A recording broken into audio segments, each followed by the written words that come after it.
Hi, everyone. This is a talk not about attracting early adopters, of which there are many amazing moms, including many in this room. This is about the problem related to mainstream adoption and getting to a point where the power of the mom market wants to come into this space and help build and influence it. The premise is that NFTs have a mom problem, not that moms have an NFT problem.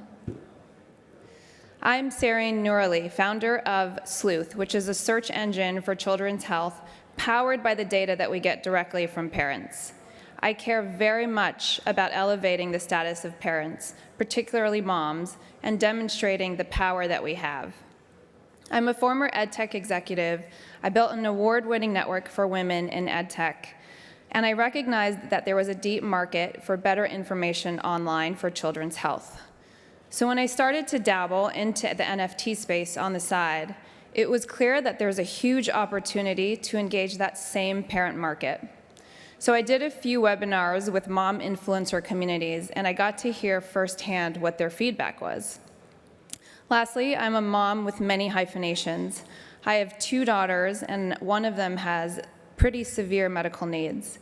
Unfortunately, that's the only emoji I could find, which was a brown mom with a girl and a boy, just to demonstrate that the Web 2 representation is still fairly limited.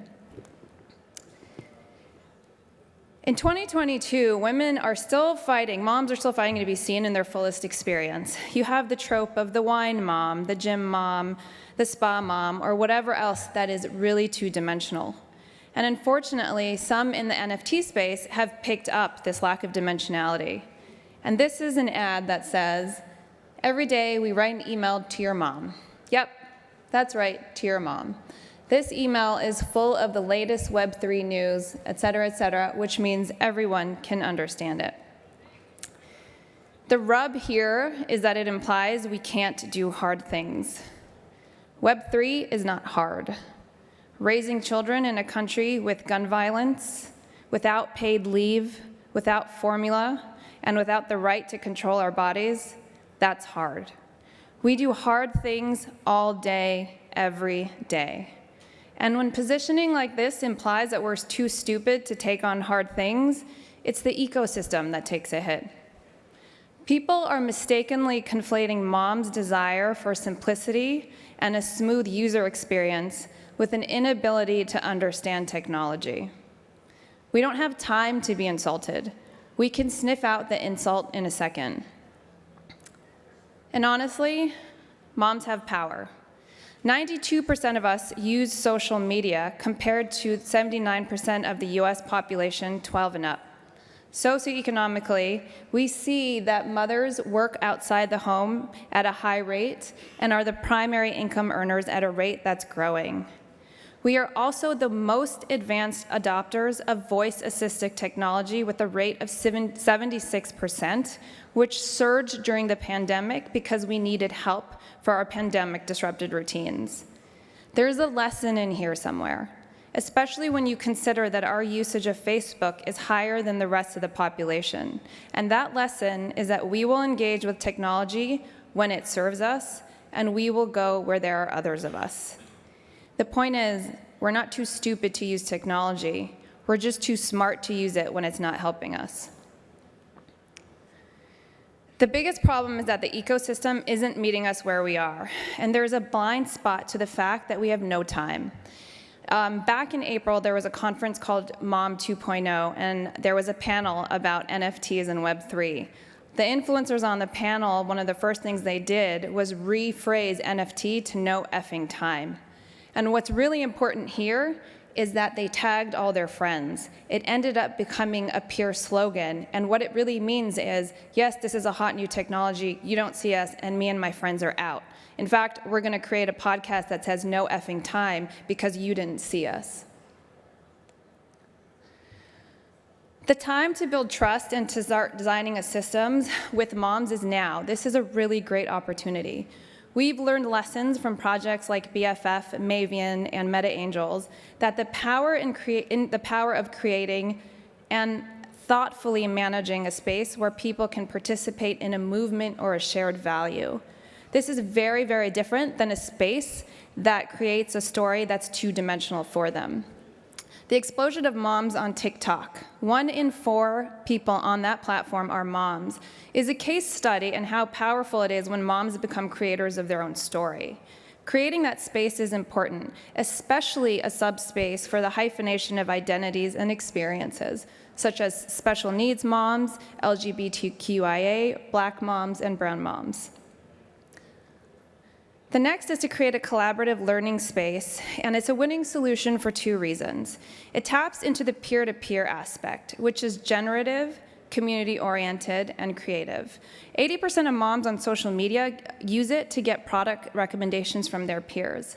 I've literally created a VC-backed startup based on the premise that parents, and moms especially, want to help each other, and they're very generous. Second, a learning space that's open is important because it's a relief from the pressure to be perfect and have everything in order. It's a space where they are allowed to fail, and we don't have a lot of those spaces. Lastly, it's important to offer immediate offline utility so that it makes it easier for us to talk about and share it. There are obvious links to the authentication of luxury goods, but the biggest Trojan horse is making an offline utility that helps their kids. When I did webinars with these mom communities, the thing that they resonated the most with was future-ready skills for their children. Micro-influencers is an area that I looked into a lot for Sleuth. There are subcategories of influencers that desperately want to be seen and engaged with their audiences. And micro-influencers are the ones that can actually engage the 49% of moms on social media that don't post. I happen to be one of those. I was a normal mom, a typical mom. Then I was a special needs mom.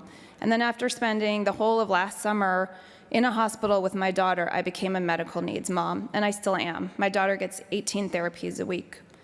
These last 2 titles are very sensitive to me because I feel like everyone wants to put their own stereotypes on me. So the people that I trust the most are micro-influencers in the space. So for whatever it might apply to your project, follow the people that have followings of 5,000 to 50,000, because they're most likely to want to be seen by you and your solution, and they're willing to engage. And the best example I can give of this is the rare disease community, which has been on Discord much longer than most communities at this conference. Moms need to see the use of technology in our everyday routines to be engaged. Go to the vendors that we use, the gyms, the classes, the tutors. Get an activity like your swimming lessons or your karate class to actually give your kid an NFT after they progress at every level. The important thing is to embed yourselves in our everyday life. Most people are not on Discord, but TikTok and Instagram are fishing wells for the kinds of moms and user adoption that would lead to growth. Lastly, CPG brands are something to follow. There's, of course, the crypto package good NFT, which is an obvious project. But anything with a loyalty or a discount program is something we can latch onto really quickly. And most importantly, the CPG space is very sophisticated, both in product development and positioning, and I think there's a lot of lessons there. Thank you so much. I look forward to connecting with you.